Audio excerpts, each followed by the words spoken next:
देखना तू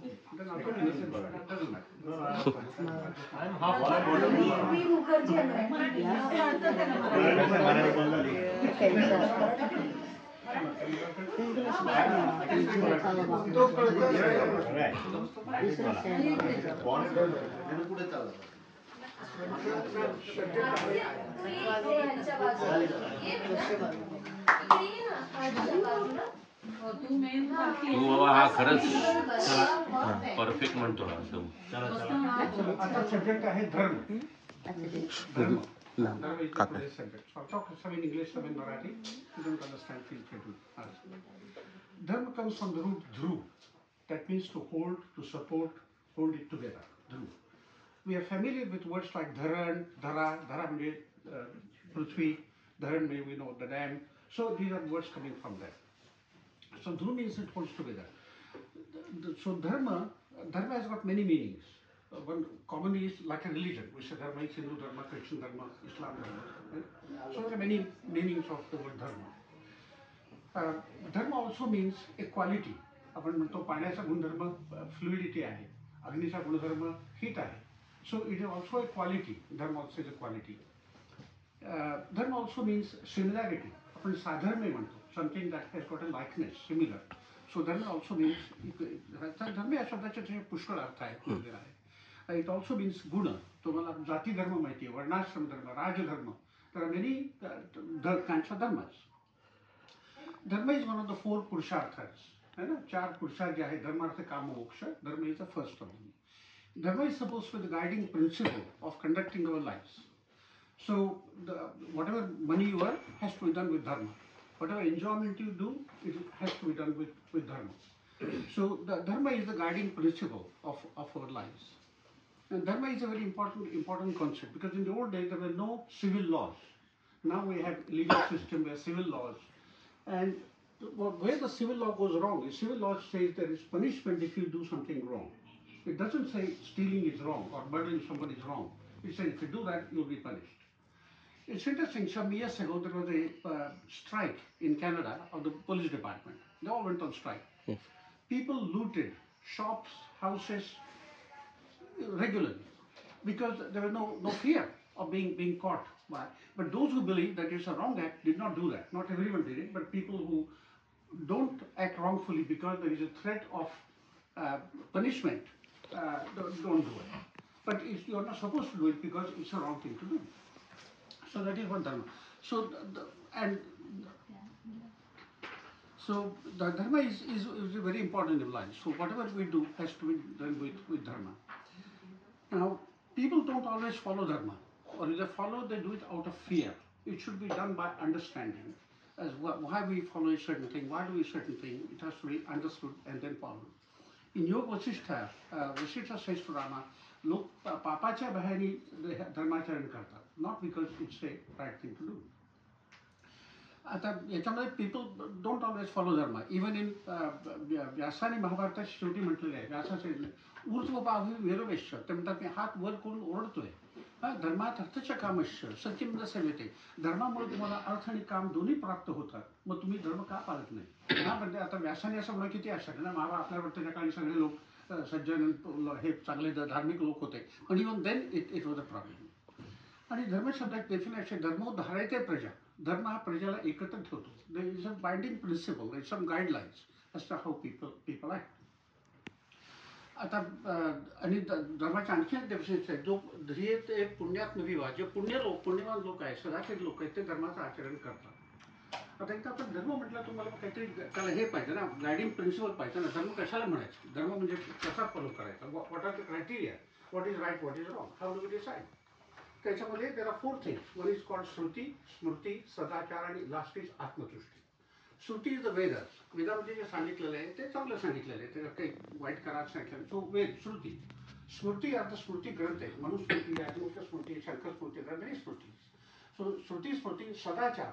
तेव्हा आपण म्हणतो त्या मोठ्या माणसाचा आपण आदर्श ठेवला पाहिजे. We must follow, is a great man, we must do what he does. So sadachar, something that a good, honest man, a famous person does. And the last is atmatushti. Atmatushti is something you appeal to your conscience and decide whether it is right or wrong. Because not many people have read the Shruti or the Smriti. Sadachar means whether that person was exactly in the same situation that you are now is unlikely. So ultimately you have to have your own conscience as a guide. आणि आत्मतुष्टी म्हणजे you make that decision depending on what you think.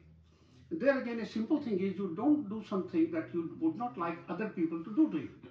आत्मना प्रतिकूल आणि परेशान समाज आहे. आपल्याला जे वाईट आहे, आपल्याला कोणी शिवी दिलेली आवडत नाही, आपण कोणाला शिवी दिली पाहिजे. आपण कोणाला फसवणं आपल्याला आनंद होईल, पण दुसऱ्यांनी आपल्याला फसवलं तर आवडणार नाही. सो जे you apply the same thing, तुम्हाला जे आवडणार नाही आपल्याला केलं ते तुम्ही दुसऱ्याला करू नये. तर अशी धर्माची, आता मी थोडं ते हिंदू धर्माबद्दल सांगणार आहे. लोकांना आपण सगळे हिंदू आहोत, पण उद्या तुम्हाला कोणी विचारलं काय हिंदू धर्म म्हणजे काय, how will you define Hindu, who is a Hindu and what are the principal टेरिक्स. मी शेवटी तुम्हाला त्यातले कोर बिलीफ वाचून दाखवेन, कारण त्याच्याकडे मुली म्हणता येणार नाही. आपल्या धर्माला कधी आपण हिंदू धर्म म्हणालोच नाही. आपण आपल्या धर्माला सनातन धर्म, वैदिक धर्म, that's what we call. We did not say it's a Hindu dharma. दुसऱ्यांनी आपल्याला हिंदू म्हणायला सुरुवात केली. सिंधू नदीच्या जवळ जो पसरलेला तिथले जे आचार विचार होते ते दुसरे लोक त्याला हिंदू म्हणायला लागले. हिंदू शब्दाची व्याख्या फार छान आहे. हिंसया द्वैत इति हिंदू. ज्याला हिंसेनं त्रास होतो, त्यामुळे आपला धर्म हा अहिंसक आहे.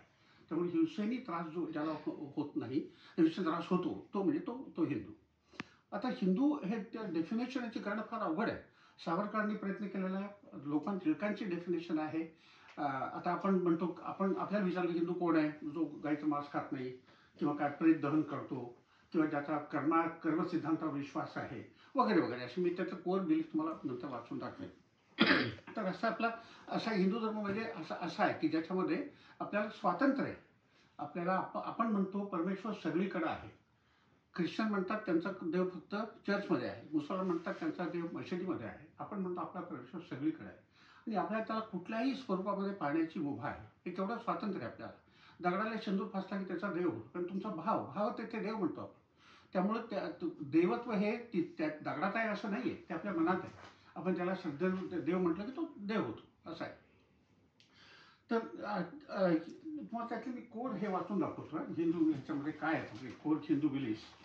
Hindus believe in one all-pervasive supreme being who is both immanent and transcendent, both creator and unmanifest reality. तर ज्यांना ते immanent आणि माहिती नसेल त्यांना सांगतो. immanent म्हणजे one who occupies within, जो आत आहे, आणि transcendent म्हणजे who goes beyond, म्हणजे तो बाहेर आहे.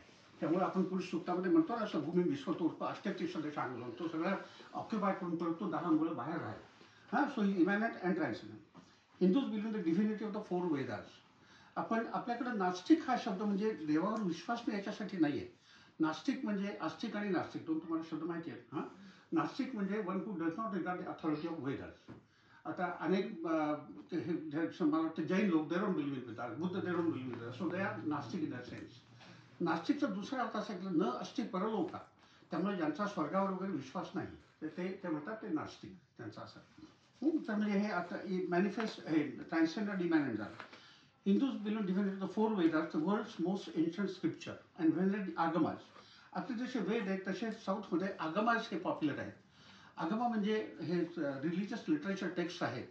आगमाची डेफिनेशन फार छान आहे. आज समंता गमयती, सत्याची बाजू सत्य हे सगळ्या बाजूने उकलून दाखवलेलं असतं, म्हणून त्याला आज समंता गमयती, सत्याची सगळीकडनं चर्चा केलेली असते. म्हणून आज वैष्णव आगम आहेत, त्याला पंचरात्र आगम म्हणतात. वैखानस्थ वैष्णव आहेत, शाक्त आगम आहेत, शैव आगम आहेत. असे आगम हे ग्रंथ आहेत, ते इतकेच वेदा इतकेच ते सेक्रेड आहेत, इतकेच रिस्पेक्टेड आहेत. Hindus believe that universe undergoes endless cycles of creation, preservation and dissolution. Western याच्याप्रमाणे time is linear, started with the big bang and then it is going continuously. आता कधी ते थांबेल आपल्याला माहित नाही, पण आपल्या ह्याच्याप्रमाणे time is cyclic. There are creation and destruction. त्याच्या cycles आहेत अशा. Hindus believe in the law of karma, the law of cause and effect, and by which each individual creates his own destiny. आपलं destiny, आपलं future आपल्या हातामध्ये आहे. हे किती चांगली गोष्ट आहे ना. म्हणजे आपल्याला कोणाला ब्लेम करता येत नाही काही झालं तर. आपल्याला म्हणतो माझंच काहीतरी पूर्वीचं कर्म असेल त्याचं मला हे झालं. त्या लॉ ऑफ कर्माचे ॲडव्हान्टेजेस खूप आहेत. एक तर तुम्हाला जी परिस्थिती आहे ती ॲक्सेप्ट करणं भाग पडतं. माझ्या चुकीमुळे झालेलं आहे त्यामुळे मी तक्रार करण्यात काही पॉईंट नाही. आणि law of karma the Hindus believe that the soul reincarnate, पुनर्जन्मावर आपला विश्वास आहे. पुनर्जन्माची कल्पना जरा नंतर आलेली आहे. ऋग्वेदामध्ये वगैरे त्याच्याशी रुडिमेंटरी आयडियाज आहेत. हे नंतर पुनर्जन्माची कल्पना नंतर आलेली आहे. through many births until all the karmas have been resolved and moksha and liberation from cycle of rebirth is attained. आता मोक्ष हे आपलं अंतिम ध्येय समजलेलं आहे आपल्या धर्माप्रमाणे. शेवटी आपण मोक्षाची प्रार्थना करायची. कारण लोक समहाऊ आपल्या धर्मामध्ये हे जन्म हा फार वाईट समजलेला आहे. पुनर्पी जनन पुनर्पी मरणम पुनर्पी जननी जठर शंकराचार्यांचे म्हटलेलं आहे की परत जन्माचं, परत आईच्या पोटात राहायचं, परत त्रास सहन करायचे. असं हे काही बरोबर नाही. ह्या निगेटिव्ह थॉट आहे. माझ्या मते हे जग खूप चांगलं आहे आणि आपल्याला त्यात चांगलं नसेल तर सुधारायचं आपल्या हातामध्ये. We can try do something. त्यामुळे हे मोक्षाची मला पर्सनली मोक्षभिक्षा नको आहे. पुढच्या जन्मी येऊन मला या जन्मात मी मूर्खपणा केले असतील अनेक ते न करावे अशी माझी इच्छा आहे. त्यामुळे आय डोंट लाईक पर्टिक्युलरली मोक्ष. आणि मोक्षाची आयडिया पण लोकांच्या निर्णय आहे. तुम्ही 3 तत्वज्ञ पाहिले, शंकराचार्य, रामानुज आणि द्वैत मध्वाचार्य, प्रत्येकाची मोक्षाची आयडिया निर्णय आहे. पण we don't need to go to that. Hindus believe that divine beings exist in unseen worlds and that temple worship, rituals and personal devotion create a communion with these gods. आपलं म्हणजे create आणि direct apprehension करणं हे आपलं उद्देश आहे. नुसतं वाचून हे नाही आपल्याला ते. म्हणून ऋषीर दर्शनात, ऋषीला म्हणजे दिसलेलं होतं, ऋषी मी पाहिलेलं होतं म्हणून ते ऋषीर दर्शनात. म्हणून आपलं डायरेक्ट ॲप्रिहेन्शन इज अवर गोल आपल्या याच्यामध्ये. Hindus believe that an enlightened master or guru and self-discipline, good conduct, कुठे मिळाले मला आठवत नाही. Pilgrimage, meditation and surrender to God is essential to know the supreme. त्याच्यामुळे गुरुचा ॲडव्हान्टेज आहे. म्हणजे गुरु तुम्हाला गाईड करतो. पुष्कळ ठिकाणी ब्रह्मा आपण जे म्हणतो गुरु विष्णू. त्यामुळे गुरुला देवाच्या इतकंच मोठं स्थान आहे. गुरु त्याच्यापेक्षा जास्ती एकत आहेत. कारण गुरु तुम्हाला देवाकडे घेऊन जातो. म्हणून गुरु महत्त्वाचा. Hindus believe that all life is sacred to be loved and revered. म्हणून आम्ही जे म्हटलं हिंसया द्वैते हिंदू, हिंसेने ज्याला द्वैत होतं तो हिंदू. त्यामुळे आपल्याला सगळं लाईफ हे सेक्रेड आहे. त्यामुळे आपण पूर्वी लोक नद्यांची, झाडांची अजूनही करतात पूजा आहे ना, because we see the divinity everywhere. Hindus believe that no religion teaches the only way to salvation above all others and all genuine paths leads to God realization. आपण जे म्हणतो एकम सत पित्रा बहुधा वदंती, म्हणजे सत्य एकच आहे. आपण ते निराळ्या शब्दामध्ये सांगतो लोकांना. तर हे म्हणजे आपल्या धर्माची ही फार मोठी शिकवण आहे की कुठल्याही मार्गाने तुम्ही जा, तुम्हाला परमेश्वर प्राप्ती करता येते. आपण आपला धर्म चांगला असं आपण म्हणत नाही. There are many ways of getting to the truth. आता तुम्ही आता कॅथोलिक हा जर वर्ड पाहिला, कॅथोलिकचा अर्थ आहे ब्रॉड माइंडेड.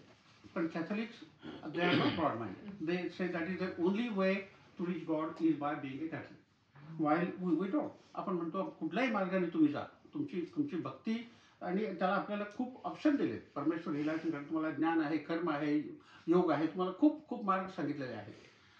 तर असे आपल्या हिंदू धर्माबद्दल म्हटलं थोडी माहिती सांगावी तुम्हाला की ज्याच्यामध्ये हिंदू म्हणजे काय म्हटलं तर कुणाला आपल्याला सडनली सांगता येत नाही. त्याचे कोर बिलीफ्स आहेत.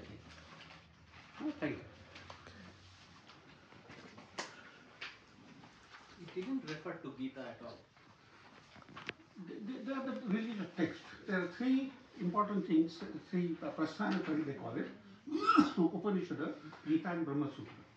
They are the 3 parts of leading to 3 pillars, if you like. Although the principles are basically same, I think. Sure. What Well, you shared Gita, is a lot of similar. verses from Upanishad are taken word by word in Gita. Brahma Sutra is written through the Upanishads to systematize the philosophy in Upanishads. Brahma Sutra has been written.